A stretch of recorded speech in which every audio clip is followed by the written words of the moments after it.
Wah, shalom, shalom, shalom. Sorry, sorry, Eh, saya terlambat. Iya, enggak apa-apa. Minta maaf, saya terlambat. No problem. Oke, Oke. oke. Apa kabar, Mas Hasan? Ya, kabar baik, puji Tuhan kita luar biasa. Nah, Pastor bagaimana kabarnya? Puji Tuhan, luar biasa sehat, Wah, ya. diberkati Tuhan. Amin, ya, ya. Posisi di mana, Pastor, sekarang? Saya lagi ada eh, di Makassar, lagi ada di kota Makassar. Oh ya, saya di Sudah, Surabaya. sudah Oh, asli mana? Saya asli Jawa Timur, dari Blitar, tapi sekarang di Surabaya. Oh, oke, Iya, oke. iya. Siap, siap. Ya, dengan Instagram kita mendekatkan yang jauh, saling bisa kenal. Siap, Iya, siap, siap, siap. iya, iya.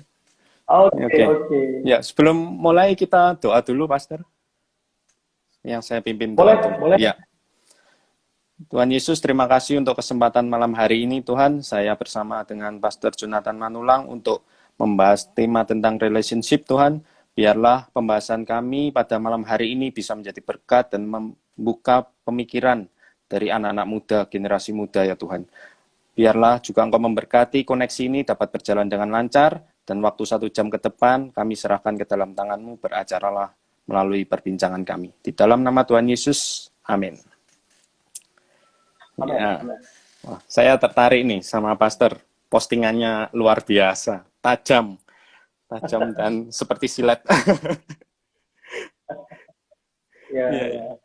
Ini apa yang membuat Pastor begitu membuat postingan yang begitu tajam, terutama terkait dengan relationship ya. Kebanyakan saya lihat tentang relationship. Ini dasarnya apa, Pastor? Kalau boleh tahu.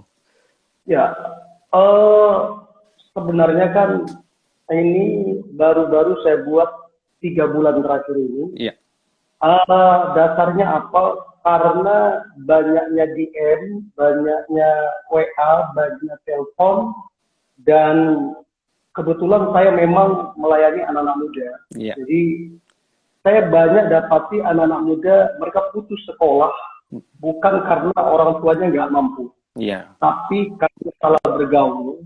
Jadi kayak hamil di luar nikah, mm, terus kemudian ada yang menggugurkan. Nah, dari sini saya terbeban untuk beritahu mereka ada satu perbedaan yang sangat jauh antara perasaan dakdikduk dengan cinta yang iya, sebenarnya. iya, Buat generasi muda, begitu mereka hatinya ada getaran dan mereka bilang mereka sedang jatuh cinta. iya, Padahal kan kita lihat suami orang kita bisa ada getaran, mm, lihat istri orang kita bisa ada getaran, dan bahaya apabila kita bilang itu kita jatuh cinta. Nah, ini yang mendasari saya untuk coba arahkan anak muda ini loh artinya cinta yang sebenarnya. Dan puji Tuhan dalam waktu beberapa bulan ini saya buat di YouTube dan responnya sangat baik iya, sampai mereka yang pakai jilbab pun ikut. wow, Mereka WA, mereka tanya sesuatu karena mereka sedang bingung antara perasaan mereka dengan cinta yang sebenarnya. iya, Kira-kira iya, pasti itu. Saya pun juga mengalami. Terlebih saya juga belum punya pasangan juga. oh gitu ya. Oh iya iya iya iya iya. Iya. Jadi agak Oke sulit oke. membedakan. Ya, saya melihat Pastor sangat luar biasa. Kemarin baru dapat penghargaan juga ya. Itu penghargaan atau yang kemarin? Yang Iya, dari Google ya. yang Iya, YouTube. dari YouTube. Ya, apa sih keluarga semacam apresiasi lah, Hmm, artinya Bapak masuk ke 10.000 subscriber kan. subscriber. Wow, sudah luar biasa. Bisa menjangkau banyak generasi muda pastinya. Ya, Puji Tuhan, puji iya. Tuhan. Nah, Sorry, rambut saya agak berantakan. enggak apa-apa. Oke, oke, terus terus. Ya, Ya, ini kan saya tertarik dengan pernyataan. Benarkah dia jodoh dari Tuhan? Ini kan banyak seringkali kita sebagai anak-anak muda bertanya, terlebih kalau sudah pacaran.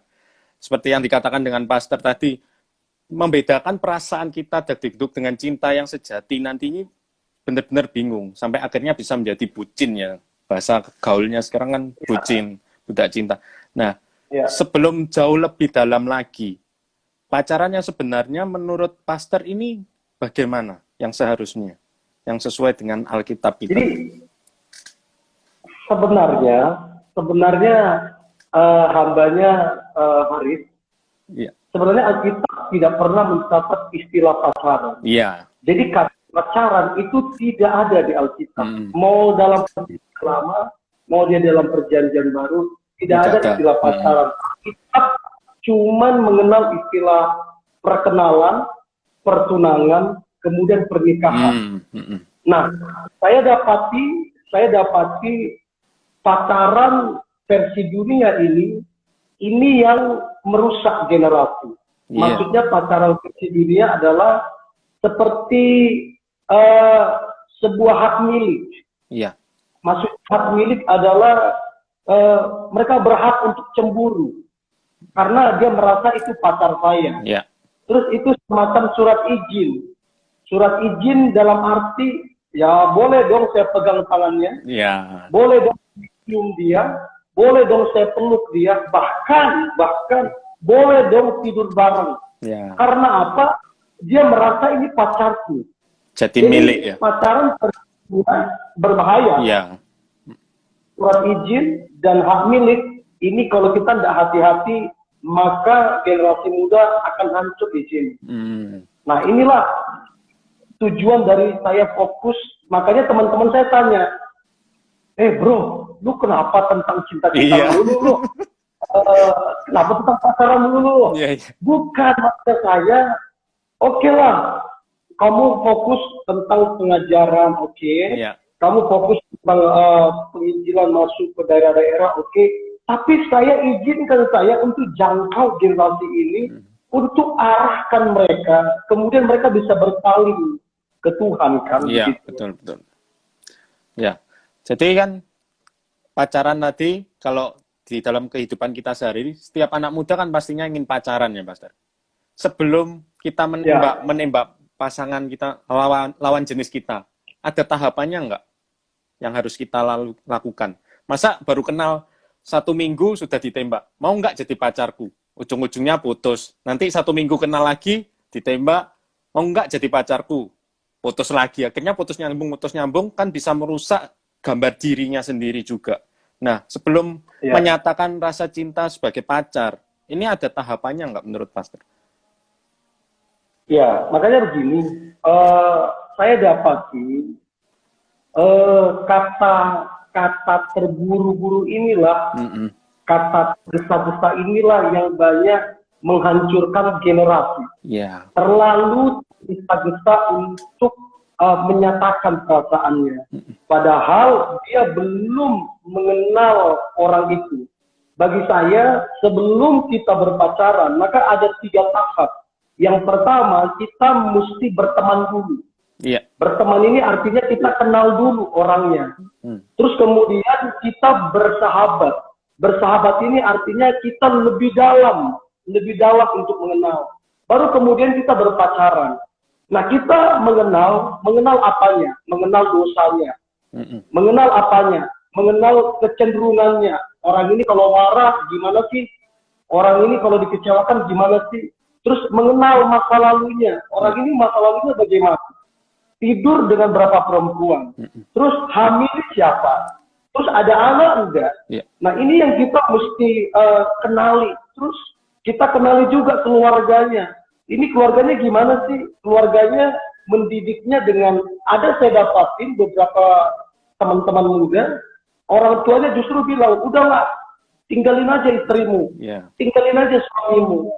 Nah ini yang kita mesti kenali dengan baik-baik, dengan cara berteman dulu, bersahabat dulu, baru begitu chemistry-nya dapat, kita kenal karakternya, kita kenal pergaulannya, kita kenal keluarganya, baru kita bangun yang namanya komitmen. Jangan membangun komitmen dengan seseorang yang kita tidak kenal. Yes. Bahaya. Iya. Saya dapat orang setelah menikah, ternyata suaminya ada anak dari orang lain. Dulu dia nggak cari tahu bagaimana masa lalu suaminya. Dulu dia nggak cari tahu waktu pacaran. Cuman, aduh, gila ya, tampan banget tuh orang. Gila, cantik banget tuh orang. Cuman ini modal dia untuk membangun hubungan. Akhirnya apa? Rusak. Iya. Rusak. Iya. Nah, itu harusnya tahap-tahapannya ya. Iya. Nah, tahap-tahapannya ini apa ada batasan waktu yang paten gitu? Jadi misal berapa tahun? Begini. Bagi saya begini, untuk mengukur waktu itu relatif. Iya. Relatif dalam arti contoh, kalau kita LDRan, maka kita nggak bisa dalam waktu sekejap, namanya LDRan. Iya. Namun kalau kita satu kota, kita mesti tahu dulu bagaimana cara mengenal dia. Artinya aktivitas pertemuan kita itu berapa lama. Terus aktivitas kita ketemu keluarganya berapa lama. Artinya begini, untuk kita sampai mengenal itu, kita nggak bisa patok. Iya. Untuk kita sampai mengenal karakternya. Nah, cuman ada banyak orang karena udah berumur, ya, berumur, ya rasa, aduh, kelamaan ini kan bahaya.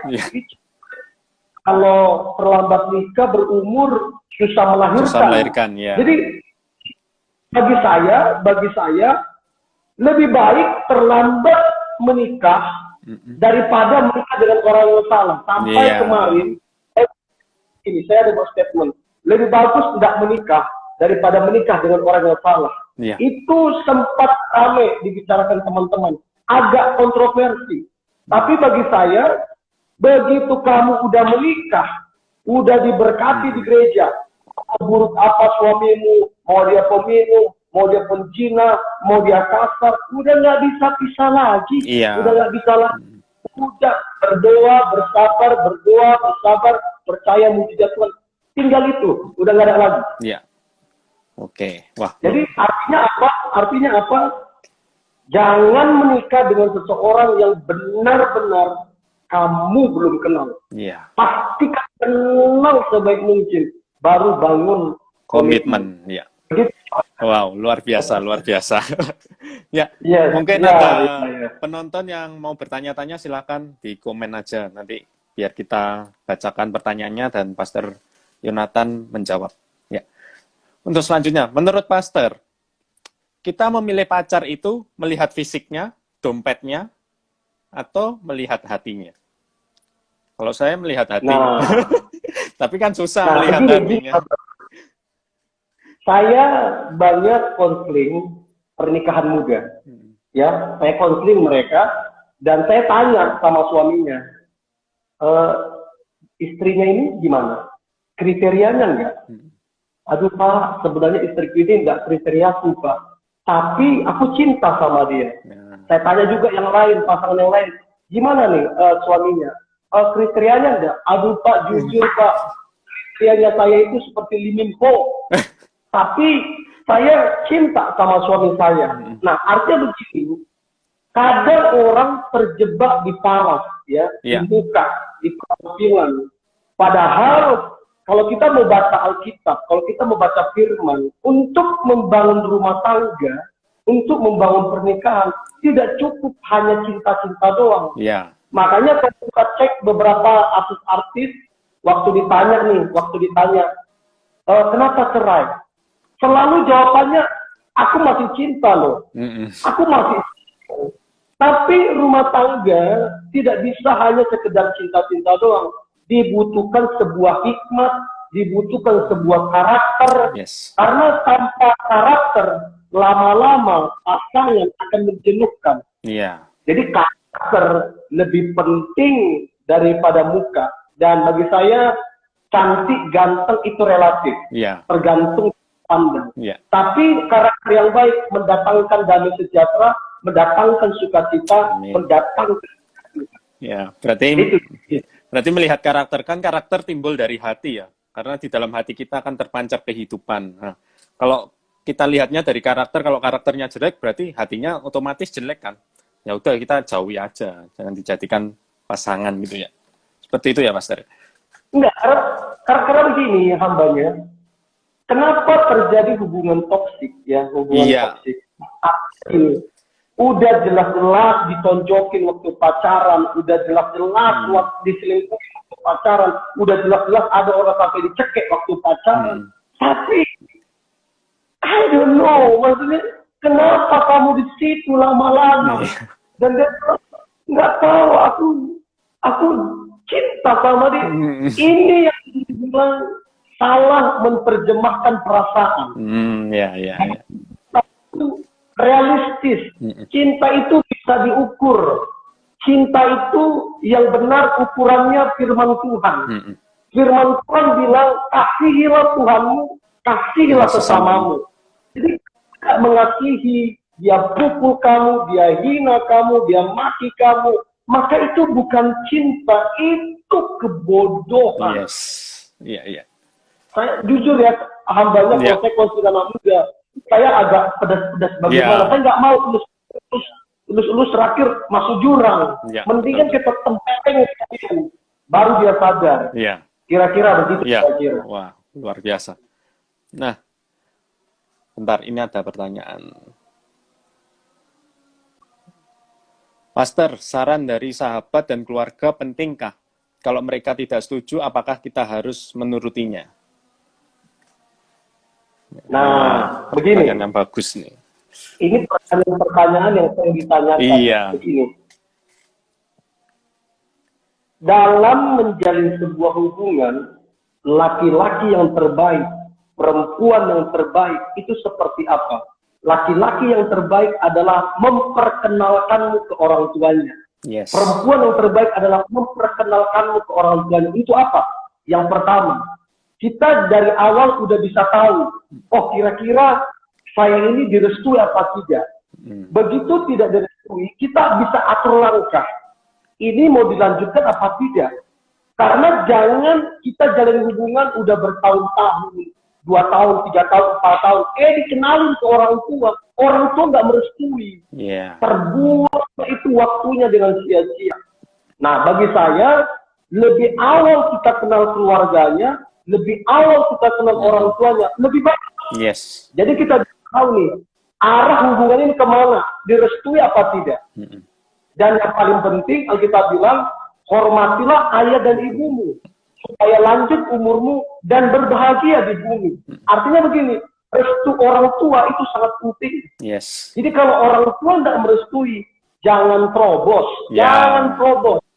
Saya percaya ada berkat dalam restu orang tua. Kira-kira begitu. Tapi kan kebanyakan masih kita memaksakan diri. Aku kan cinta sama dia. Nanti kalau nggak dapat pasangan yang aku cinta gimana? Akhirnya memaksakan diri menikah sekalipun nggak direstui sama orang tua. Ini kan bisa terjadi juga ya, Pastor? Ya. Nah, makanya begini, kalau kita baca dalam Kidung Agung 2 ayat ke-7, Kidung Agung 2 ayat ke-7 berkata begini, janganlah membangkitkan cinta sebelum diingininya. Artinya apa? Segala sesuatu ada waktunya. Yes. Termasuk jatuh cinta ada waktunya. Ada waktunya jatuh cinta. Nah, begini, waktu kita masak, para perempuan kalau kamu masak, belum waktunya matang, kamu udah angkat, maka waktu kamu konsumsi, kamu makan, itu jadi gak kesehatan, karena belum waktunya. Untuk masakan aja ada segala waktunya, ada segala sesuatunya, apalagi untuk pasangan hidup. Nah, artinya begini, untuk kita berpacaran, maka dewasa itu wajib. Yes. Dewasa itu bukan umur. Dewasa itu respon dalam kehidupan. Waktu kamu di ada masalah, apa responmu? Waktu kamu dihina, apa responmu? Bagaimana kamu melihat kehidupan ini? Itulah respon ukuran orang dewasa.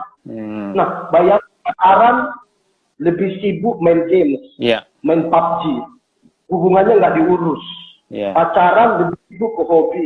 Pacaran lebih sibuk ke pekerjaan. Nah, saran saya orang-orang begini, kamu jangan pacaran dulu. Puasin dulu main game. Puasin dulu kerja. Baru pacaran. Kasihan anak orang. Kasihan orang. Nah, begitu hambanya. Iya, wow. Nah, Saya menarik. semangat ya, sorry, saya Nggak terlalu apa-apa. semangat ya. Harus semangat terus untuk membuat generasi muda ini ke jalan yang benar. Ya. Nah, ini bagaimana kalau kita sudah terlanjur masuk ke lebih dalam lagi, misal pacaran 10 tahun, akhirnya orang tua nggak merestui, kita mau melepaskan kan pastinya susah. Ada caranya nggak, Pastor, untuk berani mengambil keputusan kita mengikuti apa kata orang tua dan kita berani mengambil keputusan untuk memutuskan? Makanya gini, ada orang tua yang takut Tuhan, tapi ada orang tua yang tidak takut Tuhan. Yeah. Nah sekarang kita posisinya di mana nih? Orang tua yang takut Tuhan atau orang tua yang tidak takut Tuhan? Nah kalau orang tua takut Tuhan, terus dia tidak restui hubungan, mungkin karena beda agama, mungkin dilihat pacarmu perokok, mungkin dilihat pacarmu kasar. Nah makanya begini, saran saya teman-teman muda yang nonton ini, saran saya, waktu kamu berpacaran, libatkan orang tuamu. Libatkan orang tuamu, tanya ke mereka supaya kamu dapat masukan dari orang tuamu. Apalagi kalau orang tuamu takut Tuhan. Nah, tapi ada orang tua yang memang perlu dibaptis ulang gitu loh. Artinya hidupnya duniawi, maunya menantunya yang kaya, maunya yang apa-apa kaya. Tapi maksudnya saya begini, kadang-kadang jodoh kita bukanlah orang kaya, tapi laki-laki bekerja keras, baru kemudian hari dia lebih kaya dari yang lain. Itu loh. Nah, maksud saya begitu banyak. Berarti kita harus tetap melibatkan, jangan sampai kita terjerumus sampai dalam dulu. Lebih baik kita melibatkan orang tua dulu ketika awal kenal, seperti yang dikatakan Pastor tadi ya. Oke, ini ada pertanyaan, Pak Pendeta, apa solusinya di saat menikah keluarga pasangan saya mau pakai adat, sedangkan ortu saya gerejanya tanpa adat. Saya selalu gagal menikah karena orang tua saya, Pak Pendeta. Jadi yang satu pengen adat, orang tuanya nggak setuju. Solusinya apa? Oke, saya orang tua saya kuat di adat, orang tua saya, ya. Terus kemudian saya sendiri di karismatik. Bagi saya begini, karismatik tidak lebih rohani dari Protestan. GPI tidak lebih rohani dari HKBP, dari gereja-gereja Protestan yang lain. Bagi saya begini, kita cek dulu adatnya ini bagaimana. Kalau contoh menari, apa yang salah? Sedangkan di gereja kita joget-joget. Nah, kita cek dulu adatnya ini adat yang menyimpang atau tidak. Nah, kalau dia sebatas adat untuk mempererat keluarga, adat untuk saling menghormati yang lebih tua daripada yang muda, bagi saya bagus banget itu. Nah, kecuali ada sesajian, mesti nyembah kepada pohon, kepada batu, nari-nari di kuburan. Nah, ini yang bagi saya mesti kita bisa bedakan adatnya ini yang benar atau yang menyimpang. Makanya begini, teman-teman cewek, teman-teman cowok, anak-anak muda, rajin-rajin kau baca Alkitab supaya tahu membedakan adat ini benar tidak sesuai firman Tuhan, menyimpang atau tidak. Kita nggak bisa bilang semua adat itu dosa, nggak bisa. Nggak bisa, ya. Betul. Nggak bisa. Saya kira begitu apanya. Oke. Nah, untuk masuk lebih dalam lagi, Pastor, tentang apakah dia jodoh dari Tuhan. Sebenarnya ini jodoh itu kita sendiri yang milih atau dari Tuhan? Kan kita diberi kehendak bebas nih. Tapi kebanyakan kita kan bilang, kalau ditanya, kok belum dapat pasangan? Ya Tuhan belum ngasih.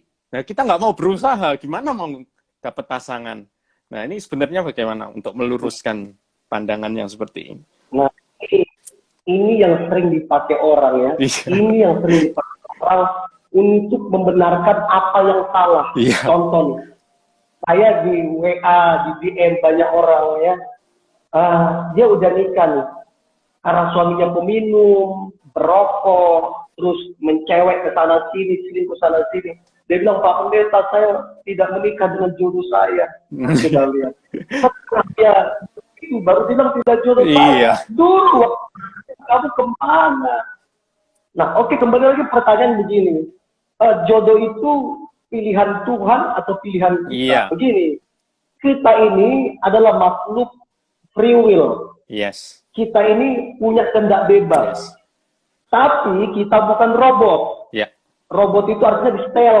Jam segini nyala, jam segini mati. Kita bukan robot. Artinya begini, kalau kita baca dalam Kejadian 2 ayat 18, Ya. kita bilang bahwa tidak baik bahwa manusia itu seorang diri. Aku akan jadi penolong baginya.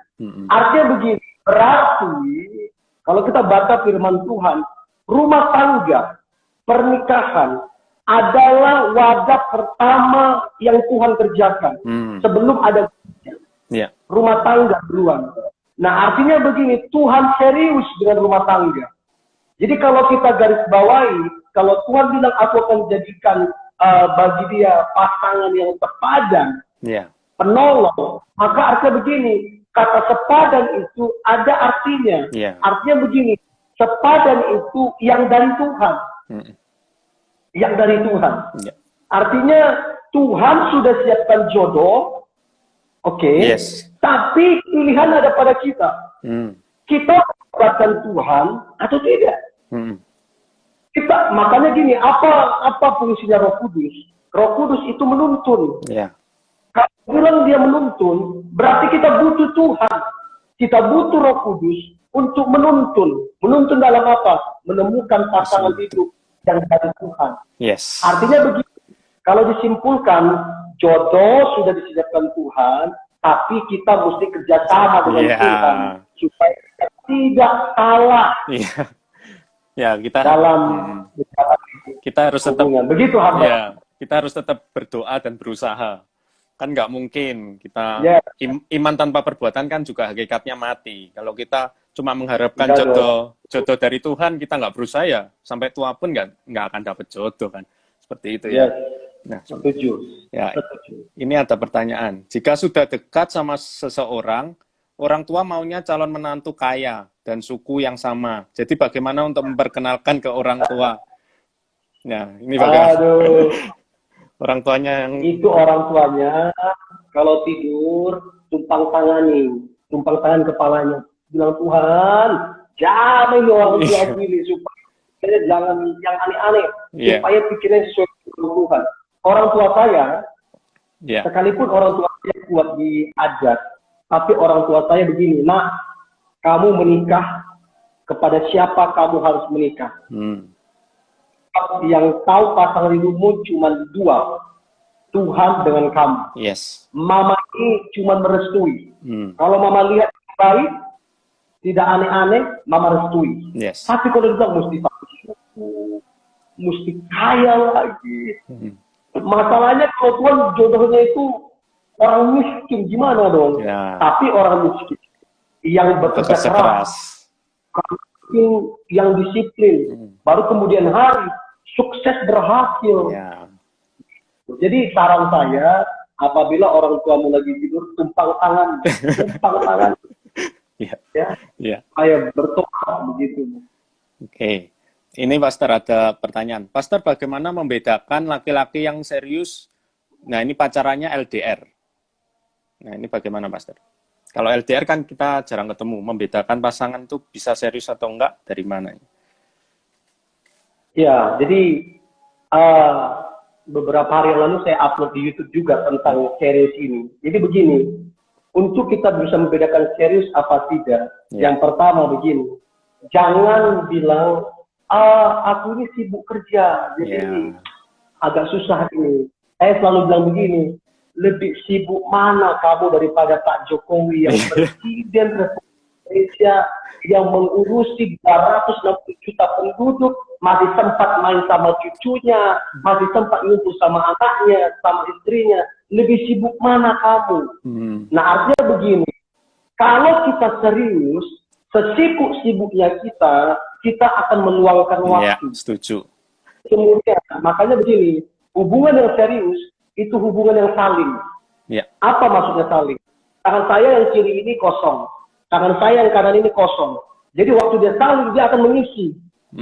Jadi nggak ada kosong. Jadi serius itu saling membangun, saling memberi semangat, saling mengasihi, mendukung, saling support, saling mendoakan, saling baca Alkitab, saling berpuasa, saling. Bukan cuma kamu sendiri yang sibuk. Kalau kamu cuma sendiri yang sibuk, dia nggak sibuk, itu hubungan sakit. Iya, iya, iya. Betul. Saya kira begitu, Iya. Ini ada pertanyaan lagi. Tuhan yang mempertemukan, kita yang pilih buat keputusan. Untuk itulah Tuhan memberikan orang-orang terdekat kepada kita, seperti orang tua, kakak rohani, dan lain-lain, supaya kita dapat mempertimbangkan pilihan kita. Ya, pernyataannya bagus. Ya, untuk selanjutnya, Pastor. Saya tertarik tadi di Kejadian 2 ayat 18. Seringkali kita salah mengartikan juga arti kata sepadan ini. Arti kata sepadan yang sebenarnya ini bagaimana?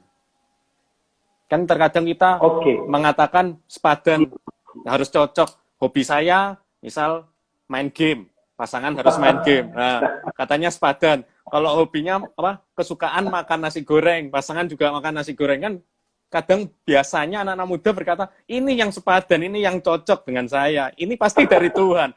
Nah, sebenarnya yang benar ini bagaimana? Inilah ya. Makanya saya ada bahas itu di YouTube. Nanti bisa teman-teman lihat. Cuma saya buat begini. Sepadan itu bukan sesama suku. Sepadan itu bukan sesama S1, S2, S3, S-tong-tong. Bukan. Sepadan itu bukan sama-sama putih. Sepadan itu bukan sama-sama lurus rambutnya. Sepadan itu artinya begini. Dia itu saling. Iya, saling tadi ya. Itu yang saya bilang begini. Jadi itu yang namanya, kalau saya terjemahkan lebih sederhananya, ada chemistry di dalamnya, tapi chemistry yang saling mengisi, saling membangun, saling menguatkan. Makanya gini, definisi hubungan terbaik, saya beritahu hambanya, definisi hubungan terbaik adalah makin lama hubungan itu, makin serupa dengan Kristus. Yes, setuju. Makin lama hubungan itu, makin bertumbuh dan makin berbuah. Makin lama hubungan itu, makin mempermuliakan Tuhan. Makin lama hubungan itu, jadi berkat bagi banyak orang lain. Itu sepadan. Oh iya, wow. Ya. Itu, ya. Berarti harus saling. Kita harus sebagai pasangan yang sepadan itu saling. Jangan satu seperti gelas kosong, satu gelas berisi, yang satu cuma ngisi terus. Ini kan nggak sepadan jadi ya, Pastor. Yang satu akhirnya lelah ya. Itu sakit namanya, perlu dibawa ke dokter. Itu hamba. Ya. Nah, seringkali juga kita ini berdoa kepada Tuhan minta tanda. Tuhan kalau dia ini minta tanda. Kalau dia memang benar-benar jodohku, jodoh darimu untuk aku, berilah tanda kepadaku, dekatkanlah. Tapi kalau bukan, ya tetap dekatkanlah. Ini kan memaksa. Enggak, maksudnya bercanda ini. Kalau kita meminta tanda seperti itu, apakah bisa benar-benar tanda ini murni dari Tuhan, atau bisa juga iblis memakai tanda itu supaya kita terjerumus ke kehidupan yang lebih duniawi, Mas? Ya, kalau kita mau pelajari hambanya, kalau kita mau pelajari Adam di Taman Eden, Adam itu nggak pernah berdoa, Tuhan aku kesepian. Nggak pernah. Tuhan, bahkan Adam nggak pernah berdoa, Tuhan aku minta jodohku. Tuhan aku minta pasangan hidupku. Nggak ada dia berdoa. Tapi Tuhan sendiri yang bilang, nggak bagus tuh kalau dia sendiri. Aku akan jadikan penolong baginya. Artinya apa? Tuhan itu serius. Masalah pasangan hidup sangat serius. Jadi pertanyaan, bolehkah kita minta tanda ke Tuhan? Boleh. Tapi begini, jangan kamu yang tentukan tandanya. Tuhan, dia jodohku, kasih tandanya Tuhan. Paling tidak nanti jam 12 malam dia telepon saya. Terus dia tunggu jam 12 malam. Habis itu nggak ditelepon, dia bilang, aduh Tuhan, katanya kau Tuhan yang dekat denganku, mana kau gak kasih tanda? Nah, tanda-tandanya sayang, cintaku, para ladies, dengarkan baik. Tanda-tandanya sudah ada di Alkitab. Kalau kau mau tahu tanda-tandanya, kau baca itu Alkitab. Iya. Iya, betul. Karena Tuhan tidak mungkin bekerja menyimpang dari firman. Yes. Tuhan kalau bekerja selalu sesuai dengan firman. Iya. Jadi jangan, kalau kau minta tanda ke Tuhan, itu sama dengan kau nggak baca Alkitab. Iya. Sebab di Alkitab udah jelas. Semua ada, tentang kelola uang ada, tentang move on ada, tentang jodoh ada, tentang semuanya ada. Semua ada di Alkitab tanda-tandanya. Iya. Biarkan saya baca. Jangan atur Tuhan lewat doa. Iya. Banyak orang atur Tuhan lewat doa. Doa itu bukan untuk atur Tuhan. Doa itu untuk kita bersekutu dengan Tuhan. Iya, setuju. Nah, gitu hamba. Iya. Ini ada pertanyaan lagi, Pastor. Menarik tema kita malam hari ini. Banyak yang tanya ini. Pastor, bagaimana membedakan sudah ini. Pastor, bagaimana solusi untuk perempuan yang kurang bisa untuk memulai pembicaraan? Seolah-olah tidak berusaha, padahal banyak wanita yang sulit untuk memulainya. Jadi ini seorang wanita mungkin sulit untuk berbicara dengan pasangan hidup, pacarnya atau gimana. Nah, ini solusinya seperti apa? Ya, jadi salah satu kenapa perempuan udah berumur nggak punya pacar, ya, bukan kadang-kadang dia nggak cantik ya, bukan kadang-kadang dia nggak punya ada hartanya dia cantik, tapi karena pesimis. Nah, bagi saya pesimis ini butuh jamahan Tuhan. Yes. Artinya sama seperti Gideon. Tuhan bilang, Gideon, engkau itu pahlawan gagah perkasa. Yeah. Malah diajari Tuhan. Dia bilang, aku ini hanya seorang pemungut bulir gandum. Aku ini kaumku yang paling kecil. Yeah. Tuhan bilang pahlawan yang gagah perkasa. Dia beritahu kenyataan. Yeah. Nah, artinya apa? Untuk kita dalam hidup ini dapatkan yang terbaik, maka kita mesti bisa mengekspresikan apa yang ada di dalam diri kita. Yeah. Jangan kita simpan, jangan kita sungkan. Untuk itu saya percaya, orang kalau berjumpa dengan Tuhan hambanya, maka Tuhan akan memulihkan kehidupannya. Amin. Gambar dirinya akan dipulihkan. Jadi solusinya adalah cari Tuhan dengan sungguh-sungguh, dan percayalah, Tuhan sanggup mengubahkan gambar diri kita dari yang pesimis jadi optimis. Jadi solusinya cari Tuhan. Yang kedua, mulai buka hati. Yang ketiga, percaya Tuhan sudah siapkan pasangan hidupmu. Yes, amin. Saya kira amin. begitu. Nah, ini ada pertanyaan juga terkait tentang pasangan yang Katolik sama Protestan. Nah, ini sebaiknya bagaimana? Ya, ini kemarin saya buat juga sempat kontroversi juga ya. Iya. Karena memang sekali lagi hambanya kebenaran itu memang kontroversi. Iya. Kebenaran kontroversi. Yesus begitu datang, Yesus langsung ada kontroversi. Karena memang ada resikonya. Jadi masalah Katolik dengan Protestan begini. Makanya kita mesti tahu dulu sejarahnya. Mesti tahu dulu sejarahnya bahwa pada mulanya kan kita kalau membaca di dalam Kisah Rasul, bahwa pada mulanya di Antioquia, disitulah pertama kali disebut dengan istilah Kristen. Di situ istilahnya Kristen pertama kali disebutkan di Kisah Para Rasul. Namun semakin berkembangnya zaman, ada sebuah polemik antara Katolik dengan Protestan yang dimulai oleh sebuah reformator yang namanya Martin Luther. Jadi ada beberapa hal yang Martin Luther lihat ini nggak benar. Oke? Jadi poin saya adalah bukan itu. Poin saya adalah pada dasarnya Protestan dan Katolik sama-sama Kristen. Sama-sama Kristen. Artinya tidak jadi masalah. Selama Yesus Kristus adalah Tuhan dan Juru Selamat, selama keselamatan hanya ada dalam Yesus, selama kita percaya hanya Yesus yang mengampunkan dosa, selama kita berdoa dan percaya kepada Yesus, maka it's okay. Tapi kalau kita menyimpang, yang pergi ke kuburan, berdoa di kuburan, terus ini yang kita mesti luruskan. Artinya begini hambanya, perbedaannya cuma di doktrin, perbedaannya di cara ibadah, selebihnya sama kita Kristen. Boleh apa tidak? Silahkan saya. Kawin. Wow, luar biasa. Nah, ini ada pertanyaan juga, kenapa ada yang diciptakan tidak menikah? Padahal kan Tuhan memberikan pasangan kepada Adam. Ya, ini kan juga ada karunia dari Tuhan juga ya. Seperti orang yang diutus untuk tidak menikah, seperti yang kita tahu di Katolik juga kan ada romo, suster, itu kan memang dari Tuhan seperti itu ya, Pastor. Kalau menurut Pastor bagaimana? Ya, kalau kita baca dalam Perjanjian Baru, dikatakan di kitab Matius juga ada, dikatakan begini, ada memang orang tidak menikah yang pertama, memang sudah tersurat dari kandungan ibunya sejak dari rahim, Matius bilang dia memang tidak menikah. Tapi ada orang tidak menikah karena keputusan pribadi. Kenapa? Karena keputusan pribadi. Bisa saja, saya dapati beberapa orang akhirnya memutuskan untuk tidak menikah. Karena apa?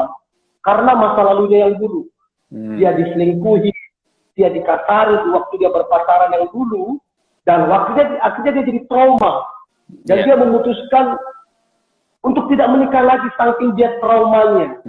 Jadi penyebab orang tidak menikah lagi memang ada karena memang sudah tertulis sejak dari rahim ibunya dia tidak menikah. Tapi ada yang kedua dia tidak menikah karena keputusan sendiri. Mau tahu nanti ayatnya cari di kitab Matius. Oke. Nah, ini itu tuh Matius 19 ayat 12 ya. Ya, untuk selanjutnya Pastor. Ini menurut kisah saya dulu. Kan waktu dulu juga saya pernah pacaran juga lama. Tapi saya sering mengandalkan perasaan nih. Ketika pasangan sudah menunjukkan tanda-tanda bahwa dia sudah nggak mau, tapi tetap saya memaksa. Akhirnya ya tetap putus nyambung gitu ya. Nah, sebenarnya tanda-tanda pasangan benar-benar dari Tuhan ini apa? Oke, kita berarti masuk ke poinnya kita ini. Poin yang kita mau bahas ini. Oke, saya secara singkat, dan saya berdoa waktunya ini cukup. Yang pertama, tanda bahwa dia jodoh dari Tuhan. Yang pertama, yang pasti kalau dia dari Tuhan, dia mengasihi Tuhan. Oke, catat. Yang pertama, kalau dia jodoh dari Tuhan, dia mengasihi Tuhan. Kenapa dia mengasihi Tuhan? Karena dari Tuhan. Kalau dari setan, dia tidak mengasihi Tuhan. Tapi kalau dari Tuhan, pasti dia mengasihi Tuhan. Jadi yang pertama adalah mengasihi Tuhan. Yang kedua, dia seiman. Kalau kita baca dalam 2 Korintus 6 ayat 14, kita bilang persamaan apakah antara terang dan gelap? Persamaan apakah antara orang percaya dengan orang-orang yang tidak percaya? Artinya tidak mungkin bisa ini. Jadi jangan bilang, oh nanti kita menangkan dia untuk Tuhan. Kita menangkan nanti waktu dia sudah menikah. Jangan ajari Tuhan. Kalau Tuhan bilang jangan, ya itu yang kedua. Kalau tanda jodoh dari Tuhan, dia seiman. Ini harga mati, nggak bisa ditawar, nggak bisa dinego. Yang ketiga adalah dia sudah dewasa. Itu tadi yang saya bilang tabung 2 ayat 7. Jangan kamu membangkitkan cinta dan menggerakkan sebelum diingininya. Artinya udah dewasa. Nah dewasa itu artinya begini. Dia sudah bertanggung jawab, dia punya perencanaan, dia bekerja, dia sudah mempersiapkan segala sesuatu. Nah, kalau kekanak-kanakan, akibatnya apa? Hubunganmu hanya akan dijadikan tempat bermain-main. Karena sifat anak adalah bermain-main. Itu yang ketiga. Yang keempat adalah, yang pertama, takut Tuhan. Yang kedua, seiman. Yang ketiga, sudah dewasa. Yang keempat, dia itu bertanggung jawab. Yang keempat, bertanggung jawab dalam arti dia udah bekerja. Dia menabung. Dia mempersiapkan. Yang kelima, dia memiliki perencanaan. Atau dia memiliki visi. Ada visi ke depan. Saya percaya, rumah tangga adalah salah satu visi Tuhan. Jadi kalau kita akan menikah, mintalah visi yang dari Tuhan. Jadi laki-laki wajib punya visi. Wajib punya visi. Dalam rumah tangga visi nggak boleh dua. Istri punya visi, suami punya visi. Kalau ada dua visi, maka rumah tangga ini akan pencar. Suami punya visi, istri mendukung visi suami. Jadi perempuan-perempuan jangan menikah dengan laki-laki yang tidak punya visi. Sebab kamu akan kebingungan mau kemana hubunganmu.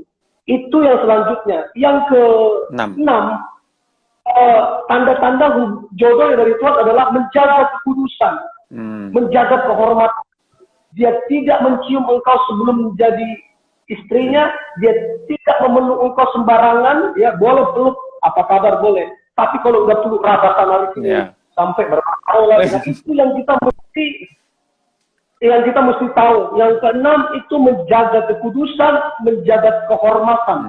Itu kita mesti jaga. Yang ketujuh adalah, kalau dia jodoh dari Tuhan adalah kedua orang tua itu merestui. Baik orang tua si laki-laki, baik orang tua si perempuan, wajib merestui. Tanpa restu, jangan bilang itu dari Tuhan. Nah, yang terakhir, yang kedelapan adalah jodoh yang dari Tuhan itu hubungan yang saling membangun, saling menguatkan, saling mengingatkan, saling mengasihi, saling berdoa, saling baca firman, saling. Ya. Begitu hambanya. Wow. Kalau salah satu aja kriteria tersebut nggak dipenuhi, berarti itu bisa jadi bukan jodoh dari Tuhan ya, Pastor? Iya dong. Berarti, sebab yang saya sampaikan ini semua yang esensi. Yes. Yang esensi. Nah. Yang esensi, bukan yang lupa ucapin makan langsung putus, bukan. Lupa ucapin langsung putus, bukan. Ini yang esensi. Ya. Ya, berarti kalau jodoh dari Tuhan ini, sekalipun ada masalah, berarti pasangan ini nggak akan berkata putus ya, Master? Atau bisa jadi pasangan, kalau sudah ada kriteria ini, semua kriteria terpenuhi, dalam jenjang untuk ke jenjang selanjutnya, nah, suatu ada permasalahan yang besar, bisa nggak pasangan ini nanti berkata putus? Makanya gini, berpacaranlah ketika kamu sudah dewasa. Berpacaranlah dengan orang dewasa. Orang dewasa itu nggak gampang ngomong putus. Sebab masalah itu biasa. Masalah dalam bahasa aslinya itu dari kata problema. Problema artinya didorong supaya lebih jauh ke depan. Artinya didorong supaya lebih next level. Artinya ketika ada masalah, ketika kita berespon benar, maka kita akan jadi next level. Nah, kalau orangnya kekanak-kanakan, begitu ada masalah, langsung belum putus, berarti orang itu nggak siap next level. Jadi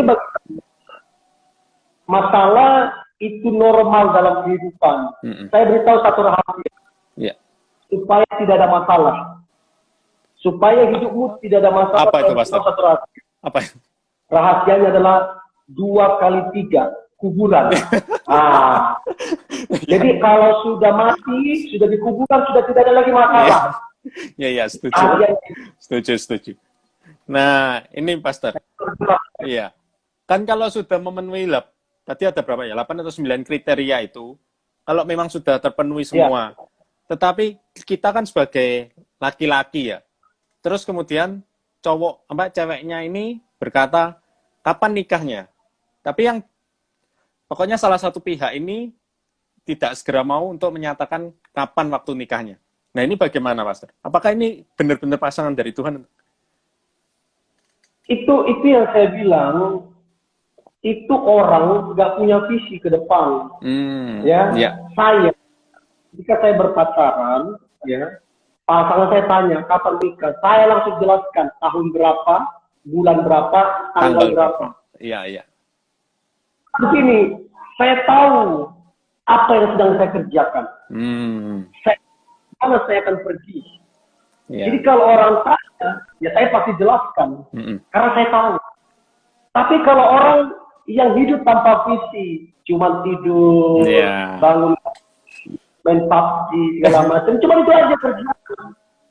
Ditanya kapan mau nikah, ya ampun, yang begini jangan ke masa depan lah. Itu kira-kira. Berarti visi ini berarti kita sebagai pasangan, mungkin yang cowok dan cewek ini harus tahu tujuan pacaran ini apa. Pastinya kan tujuan pacaran untuk menikah. Harus tahu pasti kapan ini untuk mempersiapkan ya, Mas. Pacaran itu kalau saya mau bahasakan adalah pengenalan dan persiapan. Itu artinya mengenal karakternya, begitu kita kenal karakternya, baru kita persiapkan kapan married.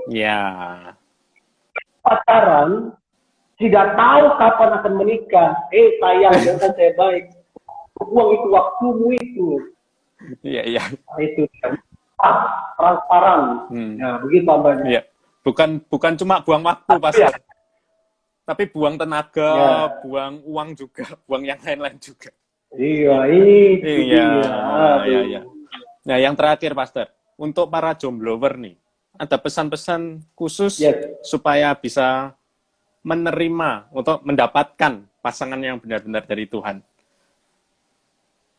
Nah, saya beritahu ini, jomblo-jomblo dengarkan baik ini. Ini akan menguatkan hatimu. Yes. Kamu yang jomblo itu bukan musibah, bukan kutuk atau apapun. Ya. Jomblo artinya sedang menunggu yang terbaik. Amin. Untuk itu, untuk kamu mendapatkan yang terbaik, maka pantaskan dirimu untuk mendapat yang terbaik. Amin. Jadi kalau saya mau bahasakan, jomblo artinya jodohnya yang terbaik sedang on the way. Iya. Iya, iya. Begitu hambanya. Iya. Berarti kalau yang jomblo-jomblo ini berarti jodohnya sedang on the way, dan kitanya harus mempersiapkan diri untuk menjadi lebih dewasa, menjadi pasangan yang siap untuk ketika nanti jodohnya datang. Atau bagaimana? Kitanya harus mempersiapkan diri untuk layak mendapatkan yang terbaik. Yes. Iya, iya. Karena kita nggak siap yang terbaik, kita nggak pede. Iya, iya. Gitu. Iya. Oke. Ini ada pertanyaan yang terakhir dari netizen. Misal istri pertama telah meninggal, lalu dia menikah lagi, apakah jodohnya kedua orang tersebut atau gimana Pak Pendeta? Atau bahkan jodohnya ini adalah istri terakhir? Oke ya, supaya jangan salah paham. Ya, supaya jangan salah paham. Jangan bilang nanti, berarti setelah cerai bisa ini. Enggak, ya. Pisah ini adalah kamu boleh nikah, yang penting kalau pasanganmu itu sudah wafat. Yes. Ya, jadi pertanyaan berarti jodohnya adalah dua. Bukan begitu pertanyaannya. Harusnya pertanyaannya berarti semasa hidupnya ada dua orang yang dipertemukan Tuhan. Iya. Nanti kalau kita bilang jodohnya ada dua, orang bilang berarti bisa tiga dong. Iya. Bisa keempat. Kita mesti hati-hati buat tagline-nya itu, tagline-nya itu. Iya. Ya, berarti tetap cuma dipertemukan dengan dua orang. Jodoh kita ya harus satu. Kalau bisa satu untuk selamanya ya, Pastor ya. Amin. Yes, oke. Thank you, Pastor, buat kesempatan malam hari ini. Siap. Kalau bisa berjumpa lagi untuk membahas tema yang lebih hot lagi untuk generasi muda pastinya. Siap. Oke. Untuk sebagai penutup, bisa Pastor mendoakan para penonton dan juga mendoakan semua generasi muda yang nantinya akan menonton juga. Oke. Ayo kita doa. Tuhan Yesus, aku berdoa buat teman-teman muda yang sedang menonton ini. Aku berdoa, kalau mereka hari ini lagi jomblo, lagi kebingungan, aku berdoa Roh Kudus, aku percaya Engkau Roh yang memberikan penghiburan. Amin. Engkau Roh yang menguatkan. Dan aku percaya jomblo-jomblo, mereka dikuatkan Tuhan. Dan aku percaya ini adalah tahun mujizat. Amin. Dia akan berjumpa pasangan hidupnya.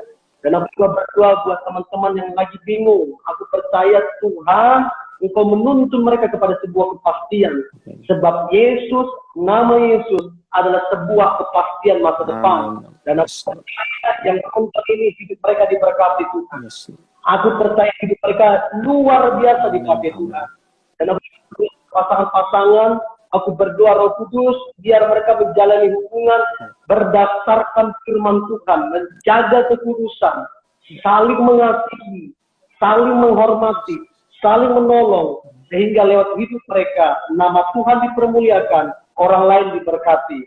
Secara khusus berkati hambamu, Brother Haris, pakai hidupnya, maksimalkan hidupnya, dan aku berdoa lewat hidupnya, nama Tuhan dipermuliakan. Amin. Dan kami berjanji, bagimu segala pujian, bagimu segala kemuliaan, dan bagimu segala hormat. Di dalam nama Yesus, aku berdoa diberkati setiap penonton di hari ini. Di dalam nama Yesus kami berdoa. Amin. Thank you, Pastor, buat waktunya. Sudah meluangkan waktu Ya, semoga memberkati para penonton malam hari ini, terutama generasi muda, harus semakin semangat. Jangan sampai kita mengikuti arus dunia, tapi tetaplah di dalam Kristus. Ya, oke. Siap. Thank you, Pastor. Sampai jumpa di lain waktu. Tuhan berkati. God bless you all. Ya.